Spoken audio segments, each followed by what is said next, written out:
নমস্কার বন্ধুরা, বেঙ্গলি স্বাস্থ্য কথায় আপনাদের সকলকে স্বাগত। প্রতিবারের মতো আবার একটি নতুন তথ্য নিয়ে হাজির হয়েছি। আমি পুষ্পেন্দু। আজকের ভিডিওতে আমি জানাতে চলেছি, হিন্দু শাস্ত্র মতে দেখবেন আমাদের যখন বাড়িতে বা বিভিন্ন পুজো মণ্ডপে পুজো হয়, সেখানে আমরা সবাই গিয়ে কী করি, পুষ্পাঞ্জলি দিই। সেখানে পুষ্পাঞ্জলি যখন দিই, আমরা সবসময় কিন্তু ভেবে রাখি যে আমি ভগবানের কাছে পুষ্পাঞ্জলি দিচ্ছি, আমার জন্য কিছু বা আমার পরিবারের জন্য কিছু চেয়ে নেব। সেটা কি না, আমার পড়াশোনা ভালো হোক বা আমার পরিবারের সবাই ভালো থাকে, এই রকম ধরনের কিছুটা স্বার্থ থাকে। কিন্তু আমরা যখন পুষ্পাঞ্জলি দিই, সেখানে কি আমাদের নিজস্ব বা ব্যক্তিগত বা পরিবারের জন্য কিছু চাই? সেরকম কিছু কি বলি আমরা? চলুন আজকের ভিডিওতে এই তথ্য জেনে নেব। এবং এখানে আমি যে মন্ত্রগুলো পাঠ করি বা আপনারা যখন পুষ্পাঞ্জলি দেন যে মন্ত্রগুলো পাঠ করেন, তার বাংলা অর্থ কী। যদি আমার চ্যানেল নতুন হয়ে থাকেন তাহলে অবশ্যই আমার চ্যানেলটিকে সাবস্ক্রাইব করুন এবং পাশে থাকা বেল আইকনটি প্রেস করুন।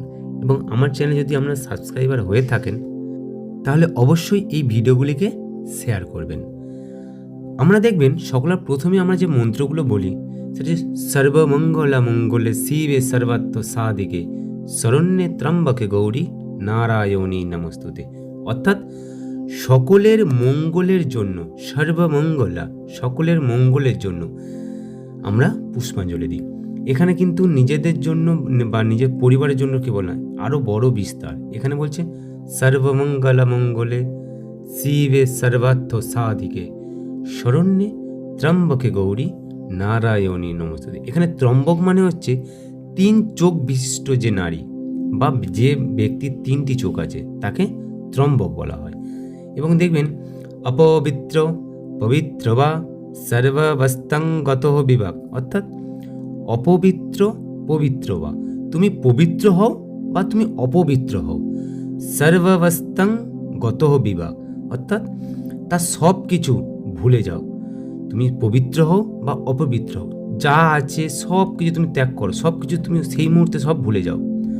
যশ্বরে কুণ্ডরী কাকসং স্ববাজ্য অভ্যন্তর সূচি, অর্থাৎ যে একবার ভগবানকে মন দিয়ে এক মনে স্মরণ করে, তিনি বাইরেও সূচি এবং ভিতরেও সূচি। তিনি যাই হোক না কেন, সেই সময় সব কিছু ভুলে গিয়ে ভগবানের কাছে তিনি বাইরেও সূচি এবং ভিতরেও সূচি, মনের মধ্যে এবং বাইরে সব জায়গায় তিনি সূচি হয়ে যান। এবং তিনি সবসময় যেই থাকুন না কেন সে পবিত্র হয়ে যায়।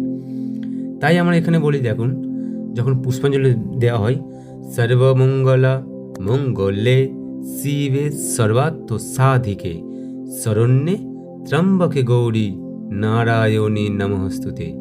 সৃষ্টি স্থিতি বিনাশনং শক্তিভুজ সনাতনী গুণাশ্রয়ে গুণাময়ে নারায়ণী নমস্তুতে।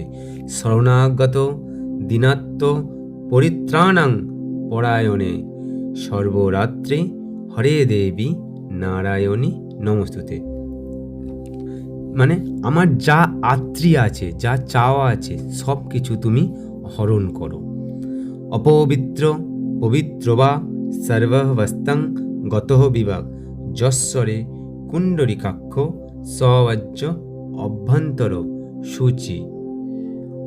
অর্থাৎ আমরা এই মন্ত্রটি পাঠ করি, তারপরে আমাদের পুষ্পাঞ্জলি শুরু হয়। পুষ্পাঞ্জলির প্রথম মন্ত্র এটা।